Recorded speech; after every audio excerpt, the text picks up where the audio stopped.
El decreto 774 se enmarca en una política general de dar mayor transparencia a lo que es la gestión de este gobierno. Esto comienza desde el inicio de la gestión del doctor Wiener, por supuesto, y se reafirma con un hecho político el año pasado, como es la creación de la Dirección de Anticorrupción y Transparencia, dando cumplimiento a mandatos internacionales, específicamente de lo que es la Convención de la ONU contra la Corrupción. Se empieza a trabajar en pos de lo que es políticas de transparencia, políticas de anticorrupción.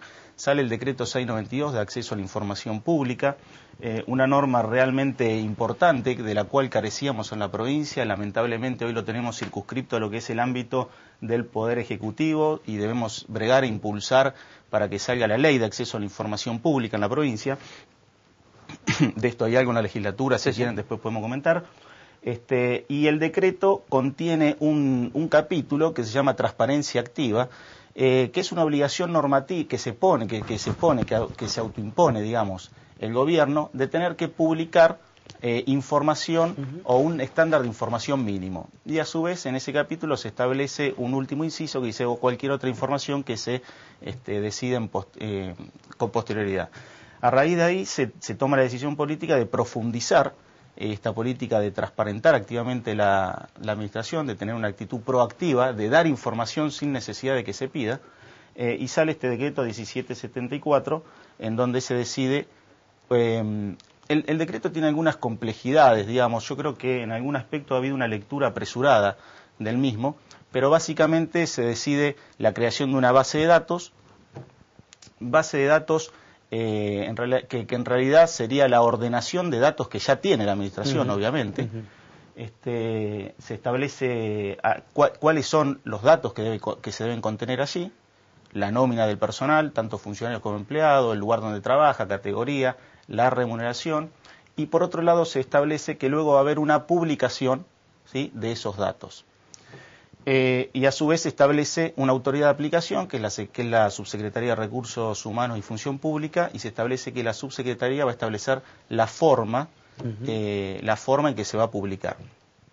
Con lo cual, esto requiere de una normativa complementaria y de aplicación, y el decreto tiene un plazo de vigencia, porque obviamente hay que ordenar los sistemas para que esto se pueda... los reparos de los gremios, o sea, sobre todo de UPCN, están basados exclusivamente en atentar contra la intimidad, la privacidad e inclusive, como escuchábamos a Payá, la seguridad del empleado público, sobre todo por el tema de la remuneración. Sí, yo creo que acá el tema se circunscribe al tema de la remuneración. Yo creo que a esta altura de lo que son en nuestro sistema democrático, nadie puede estar en contra de la publicación de la nómina de empleados y funcionarios. Yo creo que eso hay que descartarlo, y eso ya creo que es una batalla ganada en pos de la transparencia. El tema está en los salarios.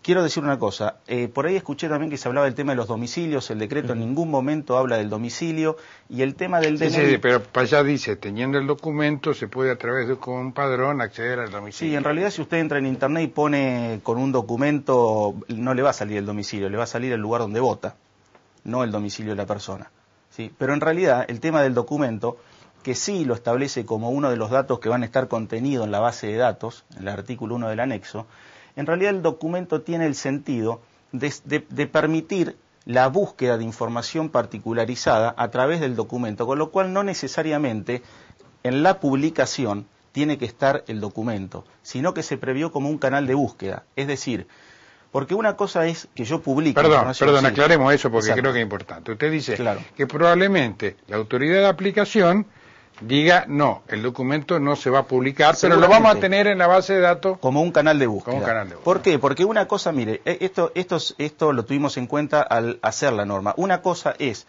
que yo publique información y otra cosa es la forma que yo le permita a usted de buscar esa información. Y el decreto se preocupó por establecer formas de cómo buscar esta información. Una de ellas por número de documento. A lo mejor usted tiene el número de documento y no tiene el nombre y apellido, o a lo mejor usted tiene el nombre y el número de documento. Es un canal de búsqueda. Bien. En cuanto al tema de la intimidad... Ahora, ¿se atenta contra la intimidad, la privacidad? Pero ahí me permite, Rodrigo. Sí. Ustedes tienen una experiencia en esta provincia, y una experiencia en una ciudad que no es menor, que es Rosario, ¿no es cierto? Exacto. Una ciudad de 1 millón de habitantes, no es menor en relación a a la cantidad de casi 1/3 de los habitantes que tenemos en esta provincia, ¿no es cierto? ¿Desde cuándo se hace? ¿Cómo se hizo? ¿Y qué efecto de inseguridad? Porque voy directamente a lo que dice Payá. O sea, que yo fuera para allá, le preguntaría. Mire, en Rosario se viene publicando desde el año 2001, se viene publicando sin una normativa que lo contenga, porque esto es otra cosa que hay que decir. El hecho de existir una normativa se hace para darle mayor consistencia jurídica a la situación, pero el Estado es dueño de los datos, de sus datos, de la información que con los dineros públicos produce, y es libre de determinar la política de difusión, ¿no es cierto?, de la información.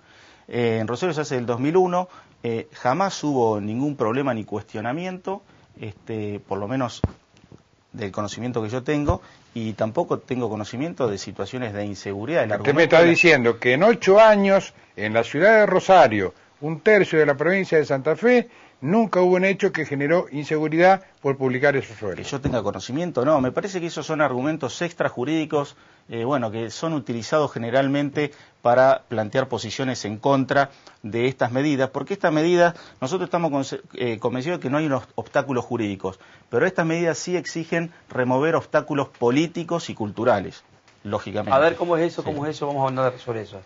¿Qué significa?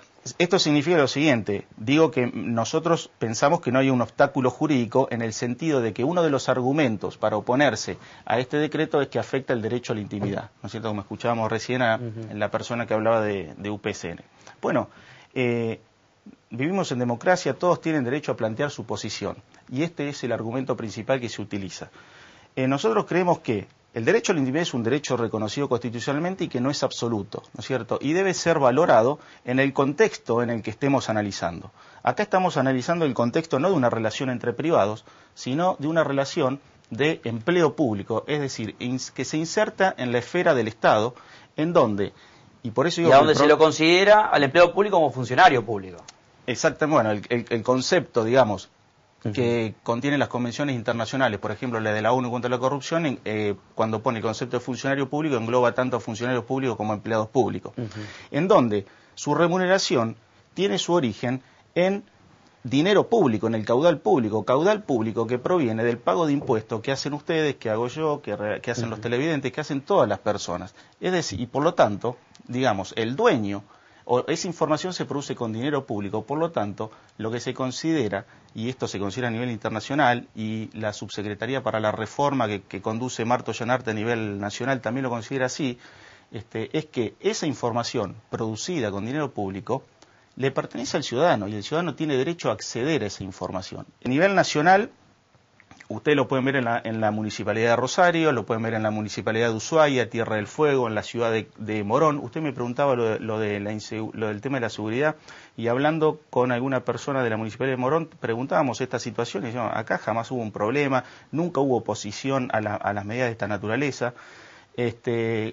La Capital Federal tiene una ley que consagra la necesidad de publicar, si bien no está implementado.